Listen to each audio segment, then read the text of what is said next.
It's my nerd world, and yeah, I know I'm super late for the show this week, but you know what? It's free, so what do you want me to say? I will say I'm sorry.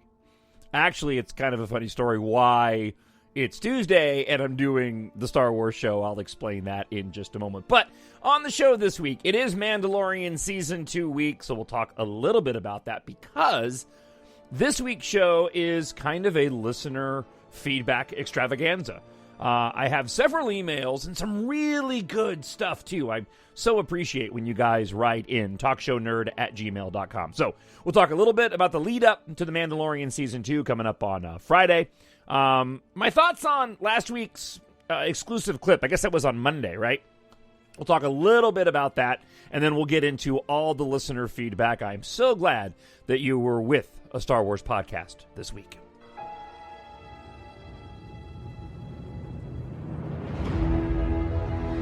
Nothing will stand in our way. I find your lack of faith disturbing. I will finish what you started. Who are you? I'm no one. There are stories about what happened. It's true. All of it. The Force. It's calling to you.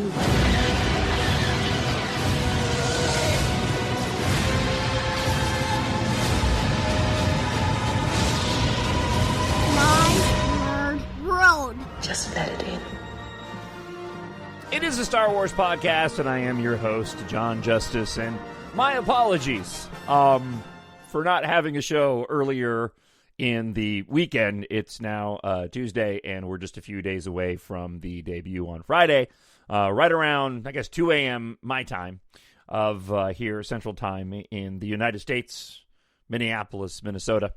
But the reason why is I forgot. That's not even a joke. I had a lot going on this weekend, and there's a lot of book writing taking place, and I'll talk about that later on in the show. But I've just had a lot of different stuff going on. There's also an election happening, and I have a full-time job where I get to talk about politics Monday through Friday, which I'd much rather talk about Star Wars. I'm not going to lie. But yeah, I got into Sunday, and I'm a big NASCAR fan. If you listen to the show, you know those are my three loves, is Depeche Mode, NASCAR, and Star Wars. And, you know, there's a big race in Texas. We're heading into the last three races, and it ended up getting rain delayed after about 50 laps. And at some point on Sunday, I realized that it was late in the day, and I was like, oh my gosh, I didn't do the Star Wars podcast. So I had intended to do it yesterday, but was waiting for the race to start again, and it never did.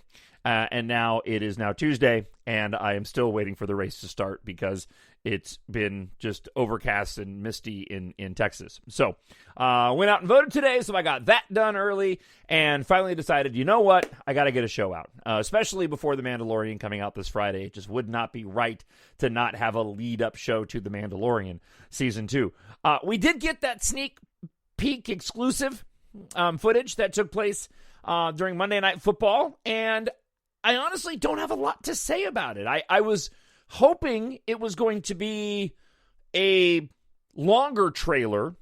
Not that Disney and Lucasfilm have to do that for The Mandalorian, right? I was hoping that it was going to be something a little bit more extensive than just a minute clip being an exclusive look. But we are looking at different promotional times right now than what we are used to getting when it comes to our theatrical releases. You know, when we get our theatrical releases, we kind of have a pattern of which we go by of, you know, teaser trailers and then full trailers and a bunch of TV spots. And they follow that a little bit, but this time around we kind of got the trailer, which was cool. Okay. And then we got this 1 minute exclusive clip that had some extra footage in it, which is cool. There's some shots in it that have me really excited. It looks to be Greef Karga and Cara Dune rescuing the blue dude, whose name escapes me right now, from episode 1 of season 1 in that Imperial transport as it comes flying off the mountain, which is probably coupled with the shot of the speeder bikes flying off the mountain. That looked rad. That troop transport, by the way, I love that. I love that troop transport, and I really need to get the vintage collection version of that. If only because I never had it as a kid. It was one of those vehicles that Kenner made that was not in the films, but then Dave Filoni, because the dude's a damn genius, put it in Rebels, and now we have an actual physical version, and it's just kind of a cool-looking transport. It's very basic, but it's so Star Wars, and just seeing it kind of heading off that hill, you know, breaking that dude out for whatever reason was pretty rad. So the footage was great. Not that I need any more. I'm going to be getting my work done first thing in the morning on Friday and continue with my tradition of watching The Mandalorian first thing before I go into work, and then watching it again when I get home that night, and then watching it again later on in the day. The first episode, though, we did find out, is 52 minutes long. So that's got me kind of jazzed. I like the fact that we're getting longer episodes. I'm really curious and interested to see what happens with the show in terms of pacing, and if my hot take theory that the 3 seasons we know that we're for sure getting are going to kind of follow the original trilogy pattern, whereas the first season had that vibe of A New Hope. Season 2 will have that vibe of The Empire Strikes Back. I have no way of knowing that until we see that first episode, but from a promotional standpoint, it does have that vibe. I mean, the blue color palette that they're using for season 2, it could just be that was the choice, but they're going to a snow planet. You know, we saw a little bit more of that in that exclusive clip during Monday Night Football that lends itself to that. I just get this vibe that season 2 is going to have that Empire Strikes Back middle chapter feel for the entire season, and I hope that the storytelling reflects that a little bit. If I were going to be complaining, and I did a little bit, I kind of nitpicked a little bit of the special effects when it came to the space battle sequences, which upon rewatching over the course of the past few days, it's really not even a thing. It was just a thing that I mentioned. Like, if there was one thing I was going to look at when it came to The Mandalorian, it would be that. The only other thing that I would say is I do hope that the pacing picks up a little bit. I don't have a problem with the pacing in season 1, but if I had my way about it, I'd like to see the pacing of the show pick up just a little tiny bit. But again, I'm not even complaining about that with season 1. It's just if you were to ask me, and I wonder if we're going to get that with these longer episodes. They're going to be packing a little bit more in. That first season really did have that sort of we're trying something brand new vibe to it, very much in line again with A New Hope. And now that they know how to use the volume and they've got a season 1 under their belts, I'm really excited to see what it is they're going to do in season 2, because if it's one thing that I kind of trust Disney and Lucasfilm and the content creators to do, it's to make sure that they don't get stale, that they do change it up. They've got something really great in The Mandalorian, and it's something that the Star Wars fandom really needs. A piece of content and a series that's new, that's live action, that the fans can go and embrace. And what I'm really hoping happens with season 2 is that they do open up that mythology a little bit more. And we, as a podcast host and as you, a podcast listener, have more to sort of pull apart and dissect and to speculate about. I've talked about that so often, but to me, that's what the genius of Star Wars is.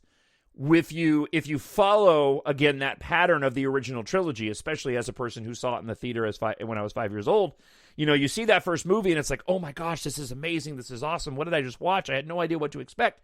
And then you get into The Empire Strikes Back and you're going in with this, oh my gosh, we're getting more Star Wars, and it just sticks the landing and it's amazing. And I feel very similar about The Mandalorian. We get this TV show, first live action TV show for Star Wars, and it really kind of sit back and go, wow, this is really cool. And the way that they can film these now, it's incredible what they can do with this volume screen covered stage, and the way they can make it look so real and do the storytelling, you know, and it has me in that same sort of vibe as I did with The Empire Strikes Back of where are they going to take us next. And clearly Disney and Lucasfilm know what they have on their hands. They launched Mando Mondays, which is going to be every Monday. They're going to announce new toys, and I'm really, really excited with the reveals that were done yesterday, especially if you didn't see. This just has me really jazzed. I'm a massive fan of the 3 3/4 line figures, and was really disappointed when we didn't get a standard set of the 5 POA, the 5 points of articulation, action figures for the Rise of Skywalker. We got them for all the other movies, but the Rise of Skywalker, they decided that they were going to do 3 3/4 vintage collection figures, which are more expensive. They have more articulation, but I want those 3 3/4 5 POA figures to match the figures that I have. And I was really, and I still am really disappointed that we haven't gotten more Rise of Skywalker action figures. But on Monday, they revealed that, I think it's a Target exclusive, they're putting together a series of 3 3/4 inch action figures that are modeled after those 5 points of articulation ones. They're more simple in design, and they look really cool. You have Quill, you have the Mandalorian, Cara Dune, Greef Karga. I forgot who else was on. I mean, pretty much all the main characters were represented in the 3 3/4 lines. I'm really, really excited about those particular toys. And they also revealed the HasLab, which is you sign up to purchase this really expensive toy from Hasbro that they're custom designing and only making a handful of. They did it with Jabba's sail barge, and they're doing it with a Razor Crest. I haven't signed up for it yet. I might, but it's really expensive. It's like $300 or $400. But they revealed the painted version of it, and it looks really, really rad. So I'm excited for that and to see what other toys we're going to be getting, because I'm hoping that the toy lines get revived with the popularity of The Mandalorian. The only other thing I wanted to mention before we move on, because we've got a lot of listener feedback to dive into this week, the only thing I wanted to mention about The Mandalorian Season 2 is there will be a podcast this week, and I'll talk about the first episode. It'll either be out on Saturday or Sunday. But the thing I wanted to mention was, can we please stop with the trailer forecasting? I'm really getting tired of this, and I've bought into it. Don't misunderstand. I have. I've bought into, the people that say that they have the information about what the trailer is going to be like, but it seems as if nobody's ever really gets the trailers all that correct. And they haven't with The Mandalorian. You had Kessel Run Transmissions out there and other individuals saying, we're going to see Ahsoka, they're adding in a scene, and none of that ever came to fruition. We still haven't gotten confirmation of Ahsoka being in there. I know there are some people that have seen some episodes apparently and are saying that Ahsoka is in an episode, but be that as it may, I just really wish that we would stop with the trailer forecasting, because they're almost never right. And I don't know, it's just a bummer, because I don't know where people are getting this from and why they feel the need to go and put that information out there if they're not sure that that's the case. And again, it's probably not the fairest thing for me to say as a person that goes to Reddit and reads all the different rumors and all that. I had to laugh, because all of the trailer predictions for The Mandalorian and everything that people were convinced was going to be coming out in the trailer just didn't end up happening. So it just kind of makes me scratch my head and go, maybe you guys should get out of the prediction game. TalkShowNerd at gmail.com. Would love to hear from you between now and Mandalorian and the Mandalorian Season 2 premiere on Friday. Or if you want to wait, feel free. Again, I'll probably record the podcast later in the day on Saturday or Sunday, so there'll be plenty of time for you to get your thoughts in. But I would love to hear from you after you watch the episode 1 on Friday. Drop me an email, talkshownerd at gmail.com. I'd love to know what your thoughts are as I give you my thoughts on next week's podcast, next weekend's, 4 days from now, after watching The Mandalorian Season 2. All right, let's go ahead and do this. I need someone to show me my place in all this. All right, I want to start out here. I got a couple of individuals from around the world. This is pretty awesome. I really dig this. And I just want to do a quick shout out to a friend of the show. I know he's been listening for a while. He goes by, and I'm gonna pronounce this slowly to try to get it right, okay? Temazros.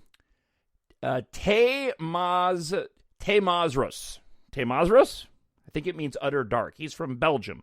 and has been writing to me on Facebook. And I just want to do a quick shout out to T Mazras from Belgium. I have really been enjoying the exchanges back and forth with you on Facebook, and thanks for writing in. He's done some manipulating of images of the armorer from The Mandalorian, and has been had done some tweaking with some of the photographs. And it was really kind of cool what he did. But we've been talking back and forth, and I just think it's rad when people reach out from around the globe and listen to the show. I just think that's really cool. So thank you very much. If I got your name wrong on there, I believe it means Utter Dark.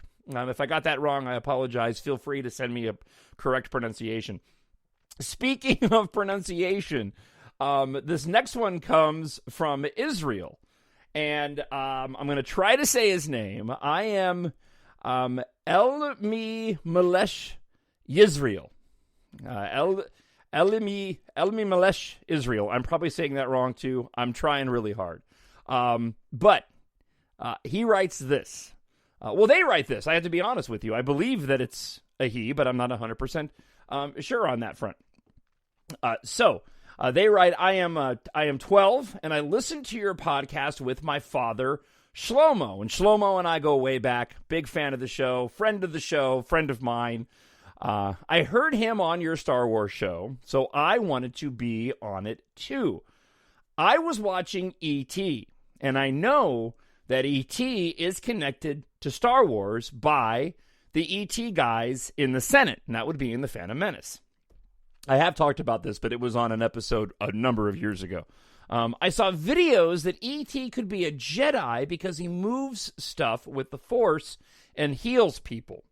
But I was thinking that since Kylo and Rey are a dyad in the Force and can feel each other and each know each other's thoughts, maybe E.T. and Elliot are a dyad too. Elliot learned from E.T. how to cure, and Elliot cures E.T. at the end. Does this mean that if Rey gets drunk, that Kylo gets drunk too? Thank you, Jon Justice, for your Star Wars show.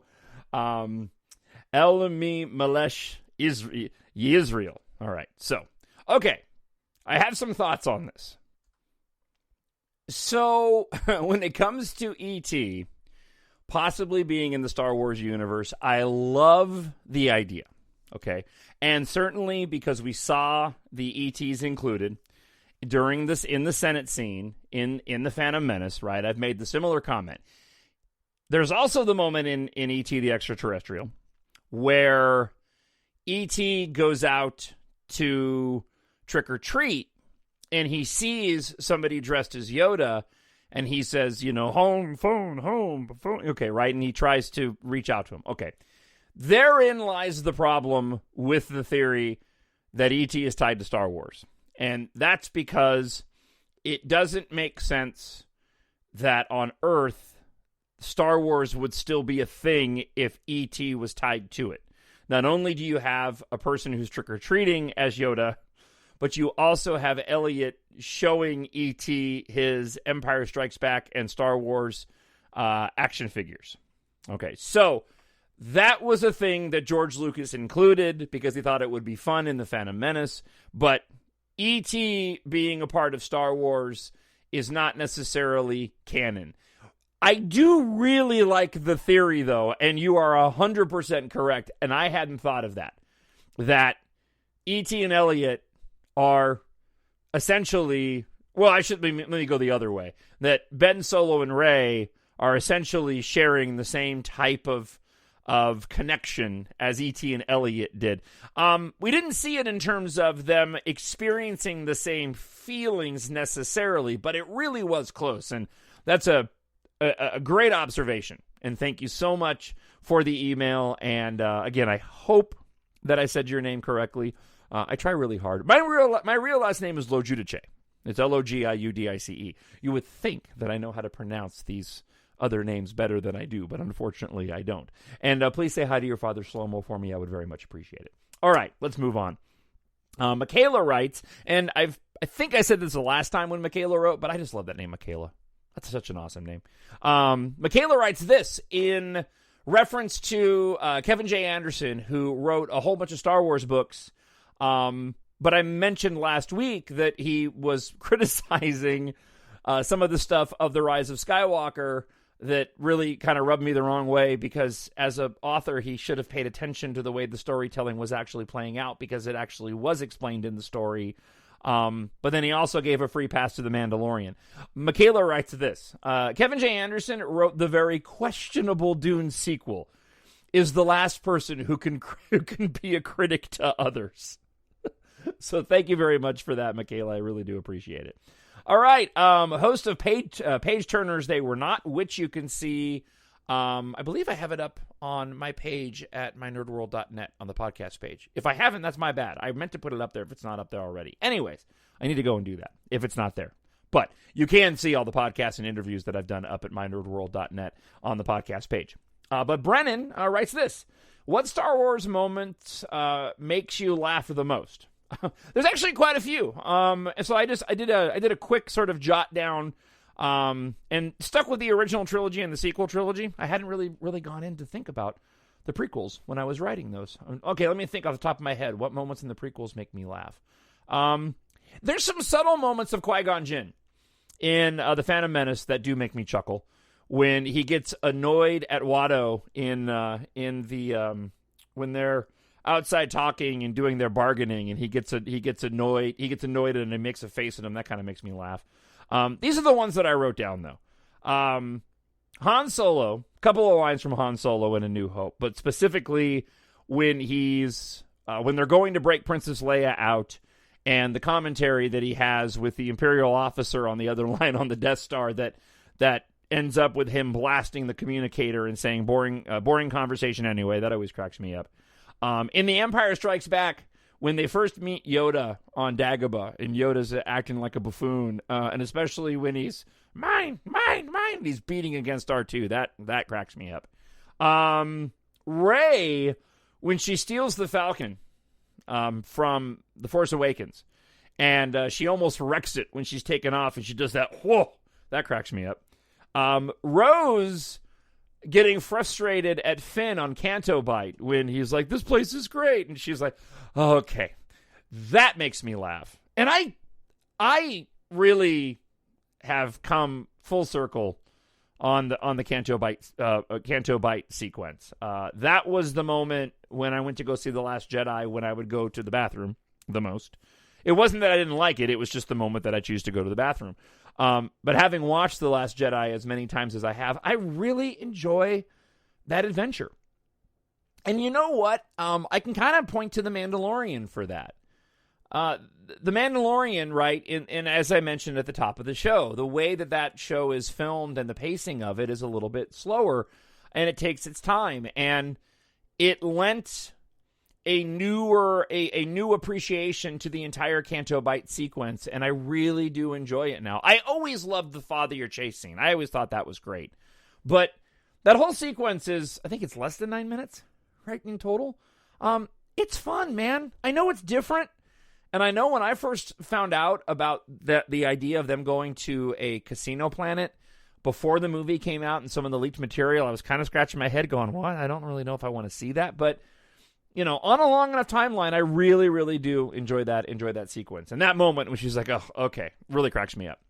Then we get into The Rise of Skywalker, and there's a bunch of stuff in The Rise of Skywalker that makes me laugh. Many of the lines that C-3PO has, from the moment they arrive at the Festival of Ancestors, and he's talking about the Aki Aki Festival, and they all turn to look at him, that cracks me up. When they end up falling in the sinking field, and C-3PO's off in the background, and he goes, is this the afterlife? Am I allowed here? That cracks me up. Rey and Poe at the beginning of the film, when Rey says, you know what you are? You're difficult. You're a difficult man. That makes me laugh.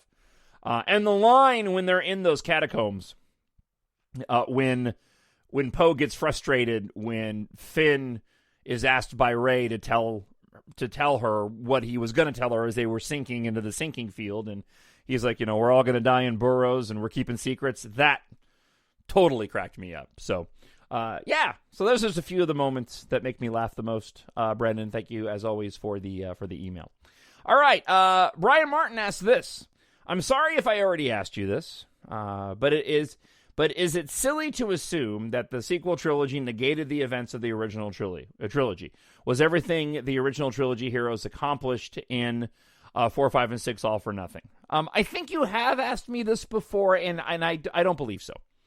I am of the opinion that Rian Johnson, J.J. Abrams, and Chris Terrio really did their due diligence to craft a new story that doesn't undermine what was done in the original trilogy. I still believe that Luke brought balance to the Force with the events that ended up taking place at the end of Return of the Jedi, and the sequel trilogy, in my opinion, fits in nicely and does not contradict what came before it. I know there are people that make arguments for that, and art is subjective that way, especially with, things that aren't specifically spelled out. But for me personally, there's nothing in the sequel trilogy that undermines the original trilogy, in my opinion.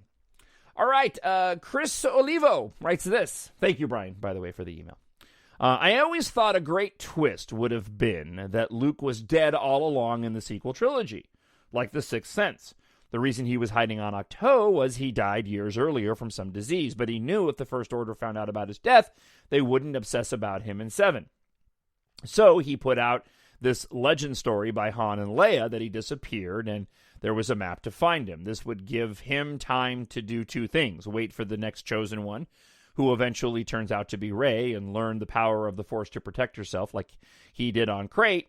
To give the illusion he was still alive. Rey could meet Luke in Episode 8 and still thinks he's alive, and when he trains her, then he can reveal himself at the end of the movie in front of Kylo that he and Snoke wasted years looking for him while he passed the torch to Rey. See ya around, kid.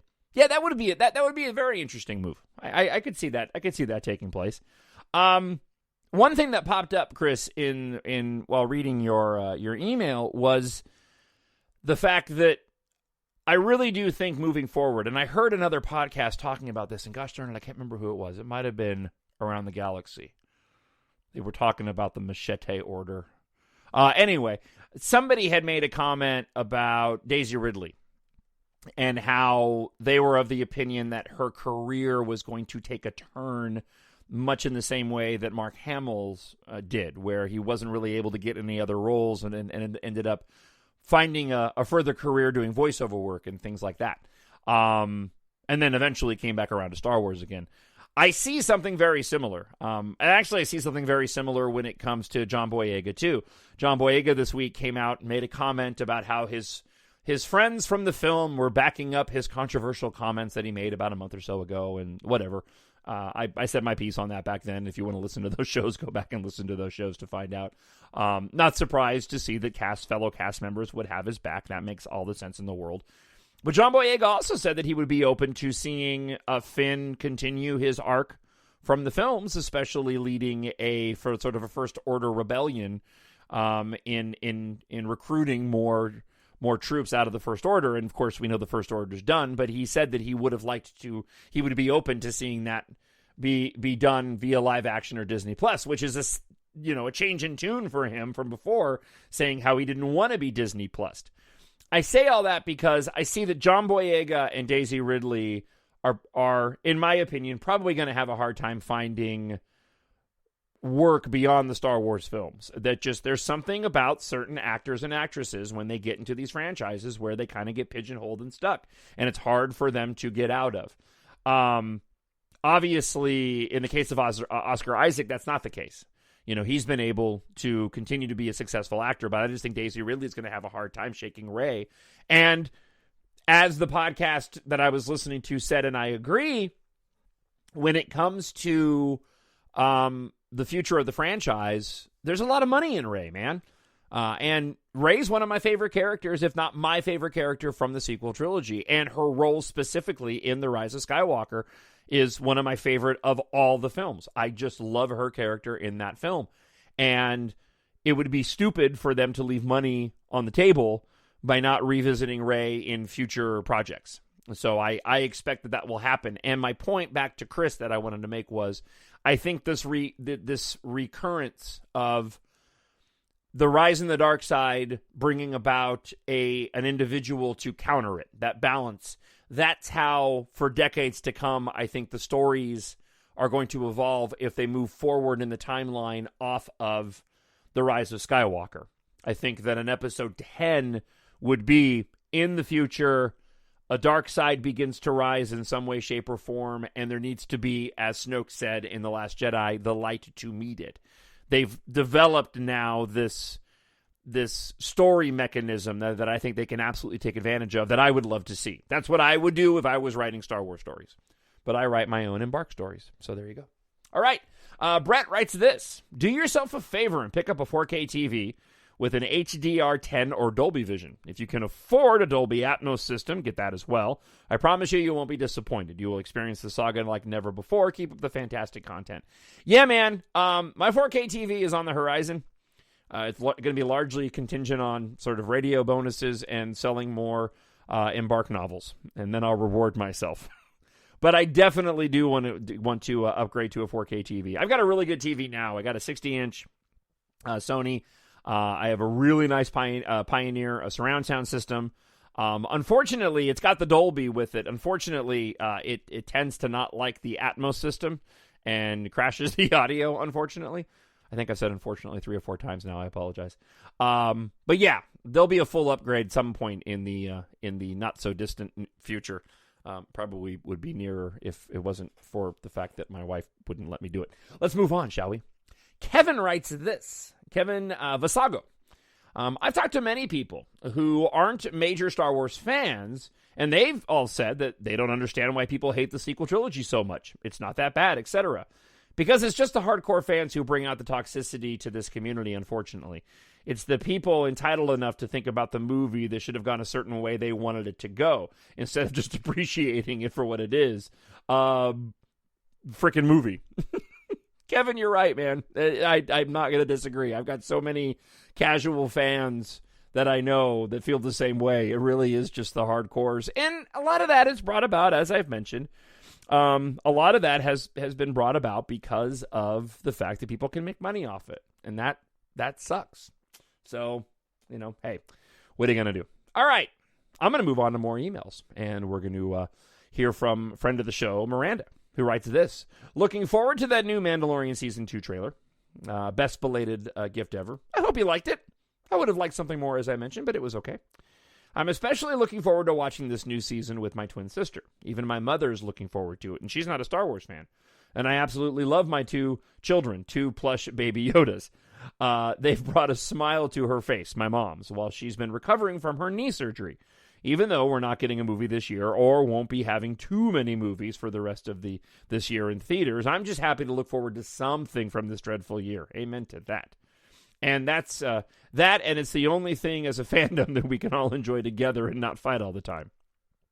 I want to add an extension about the second comment I made from last week's show, and I feel like enough time has passed to give reasons for that, but with more context. I feel like the fandom surrounds themselves or is too overconsumed with too much darkness and it gets spread around way too easily. And there's not enough people out there to help bring that down or not encourage it so much.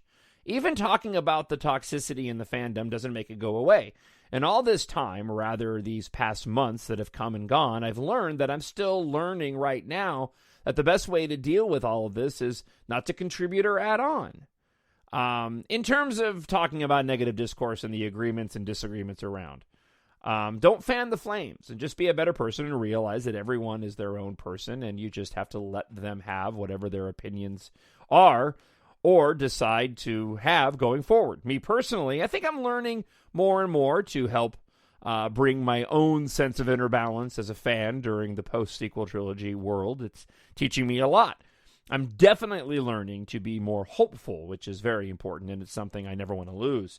If anything, just to close out deep down, I feel sorry for them. I do. I feel empathy for some people that are having a hard time with the franchise currently. If I were them, I would probably spend less time online. That's all I can say. Yeah, Miranda, I agree. I agree. And I even wrestle with talking about it on the show. But I like to think, and you guys seem to respond pretty positively, that the way that I handle it of just sort of calling it out and putting forward facts and, making sure to emphasize this is my opinion because art is subjective is a really healthy way to go and deal with it. Those statements you made, though, I mean, they apply outside the Star Wars universe, too. And it's something that I have to come to grips with. It gets frustrating. This has been the hardest time, again, relatively speaking, that it's ever been for me to be a talk show host. It's not nearly as much fun as it normally is, or as it has been for the 25 years that I've been doing it. One of the reasons I started this podcast was to be able to sit down and use the skills that God has given me and talk about fun stuff like Star Wars and stuff that I love that doesn't have to be, negative all the time, even though we do talk about that on occasion. But at the end of the day, it's not my life, right? It's a part of my life, but it's not my life. And politics isn't either. And people take things way too seriously. We have a lot more control over our lives and how to make our lives enjoyable, regardless of what other people think or say or what happens in the outside world for the most part. So, all right, I'm rambling. Let's get back to more emails, shall we? This last one is a long one, but it's really good. And I really just wanted to take some time and share it with you. And I hope that Raleigh, and I'm pretty sure I'm saying your name. If I'm not, I apologize, but I'm pretty sure you say it Raleigh. Raleigh wrote me a really lengthy email, but there's a lot of really good stuff in here that I wanted to share with you, just like everybody. So here it goes. I stumbled across your podcast a few weeks ago, and I just wanted to check in. I've been a fan since 1977. Amen to that. And have had nothing but love for the universe that George created for us. The moment the little ship came into frame with the big ship in hot pursuit, I was hooked. The dark times fell upon us, and I was worried I saw the last of my favorite universe until summer 1991, and Heir to the Empire was on the shelves. I was so excited that I could not wait until I got home. I sat in the parking lot of the store and bought it and read for over an hour. When I noticed the sun going down, I drove home. I've read every book released since then. I've also read the comics and even bought the RPG books for the story elements. I'm so glad I found you because you look for the positive effects of Star Wars instead of spewing hate for something you don't like. I felt like I was alone in my love for the prequels when they showed up in ridiculous statements like George Lucas raped my childhood and Star Wars is ruined was all you saw. I played with the toys and built up an entire backstory based off what I thought happened. In my head, I had clones of Jedi running around. I had fleets of Millennium Falcons in formation attacking lines of AT-ATs, or AT-ATs, depending on the version, and other wild ideas. Then I saw what happened and fell in love all over again. Let me stop here really quick, by the way. I really do love the prequels, and I made this comment on the Space Opera podcast, which I've been lagging on getting any more done, again, just because I've been so busy with the EMBARK stuff. But man, those stories are a lot of fun. And if you can look past the flaws, or if you don't like them, they're really fun, great movies, man. They're fantastic space operas, and that's just what I love about them. It's Star Wars. It's not to love. All right, let's get back to Raleigh. I think that everyone that hates the sequel trilogy forgot the same things that those that hated the prequel trilogy forgot. They forgot how to be that 8-year-old. Amen. A child can open their minds unlike us stubborn adults and can accept the weird and the wild world of Star Wars at face value. 8-year-olds like me saw a laser sword and trash can droids rolling around and was like, yep, I'm on board. Adults forget just how to enjoy a story and to find the hidden agendas in everything. They have to exaggerate issues in development and act like the franchise is going down in flames. Actors taking things out of context, and they think they're at the center of the universe when they are just a representation of a character and not the character themselves. Hate just for the sake of hate, or worse, for clicks. I'm someone that drives thousands of miles a week in a truck back and forth across the United States, so I listen to a lot of podcasts, and I have left many in the distant past. I was on board with many for a long time, but they forgot how to love what you love and not focus on what they don't. I'm not going to call out anyone here because it isn't necessary. I just wanted to thank you for having a couple of shows that I can listen to and enjoy the discussion. Please keep up the good work. Thank you. Something I forgot to mention. I love this, by the way. So he emailed me again, and I added it to this because I thought this was brilliant. Coming from the transportation industry, I completely understood the train in Solo. If you're transporting a large quantity of something across the same planet and it really isn't on a tight schedule, then a train makes the most sense. Imagine how much more it would cost in fuel and resources to move that same amount via an airship of some sort, not a spaceship. Also, it would be a lower chance of a catastrophic event because a rail is more consistent, gentle, and reliable than air travel would ever be, even in the Star Wars universe.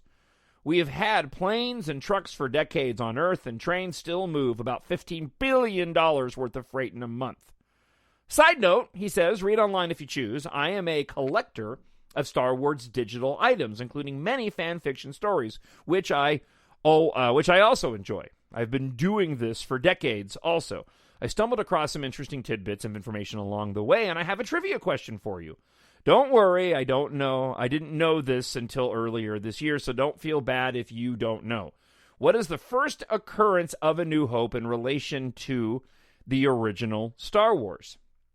I look forward to your guess. Like I said, I didn't know, and I'm a fan, as in fanatic for Star Wars. May the Force be with you. Raleigh, head curator at Graph Archive Star Wars Digital Preservation Project. So, with regard to your question, I know that A New Hope was not in the original release of Star Wars in the theater. My guess is that it ended up being added on upon a re-release in 78 or 79. Okay, so that's my guess. What I'm going to do is I'm going to pause the show, and I'm going to go online and try to find the answer. And then I'm going to come right back and tell you whether or not I was right or wrong. Yeah, I was so close. All right, so it wasn't until the film's theatrical re-release in 81 that it received the Episode 4 marking and the subtitle A New Hope. Gah, I had 79. Gosh darn. I knew it was a re-release, though. So I was close on that. Raleigh, thank you so much for the email. And I want to add something to this, and then we'll wrap the show up this week. And this is the part of the show where I talk a little bit about my EMBARK books. So if you want to check out, go ahead. But I hope you won't. I hope you stick around and listen. But you're absolutely right about letting go of embracing that child in you to enjoy these things. That's what I do. You know, Ken Knapsack on Force Center, I've talked about it before, really said it brilliantly, and I've used it ever since, that he considers Star Wars just historical documents. This is what happened. So that makes it easy for me to accept when I have that mentality. But I also have that little kid in me, you know, that 11, 12, 13, 14, 15-year-old that still loves this stuff and is willing to look past some of the inconsistencies. It's really interesting because I find something similar happens with my EMBARK science fiction stories, which you can find details of at mynerdworld.net. Talk a little bit more about what's coming up with that in a moment. But those stories are based in reality. That was my I didn't want to do what George did, right? In setting something in a universe in a galaxy far, far away that didn't exist in the real world. I wanted this to be based in reality, but I wanted it to have the fun and adventure of Star Wars. And so I put it well into the future. I've kind of pegged the date for EMBARK around 2130, 2140-ish. Even though I didn't never nail down a specific date, that's kind of where my head goes as far as how far into the future. Because I figured I could add in a lot of fantastical tech and things that weren't possible, right? And it really is sort of fantasy tech. It's based in reality, but with fantastical tech elements. And I get reviews from individuals who really love the story. Most everybody loves the story, but there's some people that can't get past the fact that I do some sort of leaps in logic when it comes to interstellar travel and faster than light travel and, you know, creating atmospheric bubbles and atmosphere processors to put on a planet in order to create, you know, an atmosphere that humans can breathe. And, you know, these are things that I added and created from my head that really weren't based off science, just based off of things that I wanted to create. And it's funny because there's some people that can't get past that, and it's mostly older adults. And that's fine. I get it. You know, I don't hide the fact that it's sort of science fantasy, but the younger people do. You know, the books are written for all ages, and I've had people from their 80s all the way down to 11 and 12-year-olds that love it.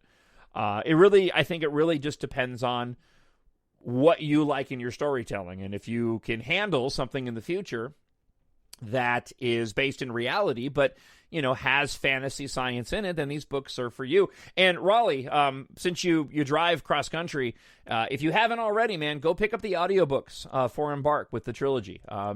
That's hours upon hours of storytelling, science fiction storytelling that I really think that you'll enjoy. All right, so one quick promotion for Embark, and then I'll come back on the other side and wrap up with this week's show. And once again, I had every intention of this being a short show, and I'm 45 minutes in. For those that are not familiar with the science fiction stories that I write, this is what Embark Book 1 is all about. For Earth, the end is near. Only a reluctant hero and the girl he loves have the power to save humanity's future. It's the not-so-distant future, and car culture is replaced by air and space flight, made possible by two of Earth's largest corporations. Flight mechanic Taft Guardia spends his free time racing through the skies with his three best friends and the girl he longs to be with, headstrong Keith Amaro. With the planet on the brink of an industrial apocalypse, a powerful and ruthless corporate madman, Sint Argum, moves to exploit the disaster with his covertly created military. When Taft, Keitha, and their friends uncover a shocking secret, Sint Argum will stop at nothing to find them. Time on Earth is running out, but with the help of a ragtag group of young pilots, they'll fight for humanity's future and survival among the stars. My Nerd World. All right now you can pick up Embark Book 1 in ebook for only 99 cents. You can pick up the ebooks for Book 2, Treasure in Darkness, and Book 3, The Vanishing War, for $2.99. All the paperbacks are $12.99, and they've all been reformatted. So if you're a completist and you want the right version, go pick up a new copy. It is the way you can support the show, though. You can also get all three books in audiobook. If you purchase the ebook, you get a big discount on the audiobook from Audible. It's a really good deal on Embark Book 1, too. To get the ebook for 99 cents, you get almost, I think, like $10 off of the ebook from Audible. Also, you can do a 30-day trial on Audible and get the ebooks for free that way as well. We're almost finished. It's taken a long time. My wife Melinda has been working really hard at editing Book 4, which is titled Gone Corbin and the Asteroid of Misfortune. For those that have read Embark Book 3, The Vanishing War, you are already familiar with Gone Corbin and already have an idea of why he might be stuck on an asteroid of misfortune. Still looking at trying to get that book out in November. We're working as hard as we can to do that. I am just now wrapping up the first draft for Embark Book 5, and it's a doozy. It's the start of a new trilogy in the saga. Right now, I'm planning on 7 books in total in the series. Depending on the success of the series as a whole, when it's finished, I may write more. If not, I have another science fiction fantasy story that I have waiting in the wings that I've already crafted a trilogy for. But Book 5, I finally included some things that I wanted to in the original trilogy, and it's going to be a lot of fun. I can't wait to get it out. But first and foremost, man, Gone Corbin and the Asteroid of Misfortune, it's a fun ride. And almost a comedy, almost a buddy comedy. Can't wait to get it out. I know Melinda has been really enjoying reading it, even though it takes a long time to edit it. As soon as she gets done with the editing here in the next few days, I'll send it off to beta readers and begin recording the audiobook and hope to get it proofread and out sometime in November. We'll see how that all plays out. Lastly, the way you can support the show, if you've liked what you've heard, is by purchasing a copy of the books or the entire trilogy. So go to Amazon.com and search for Embark, Jon Justice. You can find all 3 books there are available. Also, you can go to mynerdworld.net. There's a My Nerd blog that I do every other day, and I even put up the entire prologue for Book 1. For those that are completely unfamiliar with the story, you can check out the entire prologue to Book 1 available on the Nerd blog at mynerdworld.net. And I still think that there are some free codes for free audiobooks on the blog as well. So go there and check it out. Otherwise, go to Amazon, search for Jon Justice, and pick up your preferred copy and support my Nerd World so that I can keep pumping out these podcasts. All right, I really hope that you get the chance to watch The Mandalorian as soon as you can on a Friday, and I can't wait to hear your thoughts when I share with you my thoughts on The Mandalorian Season 2. We get new Star Wars this week. How awesome is that? All right. Hey, take care of yourself wherever you are on this great, gigantic planet. Be safe, and we'll talk to you again in just a few days. Bye. The Force will be with you. Always. My Nerd World.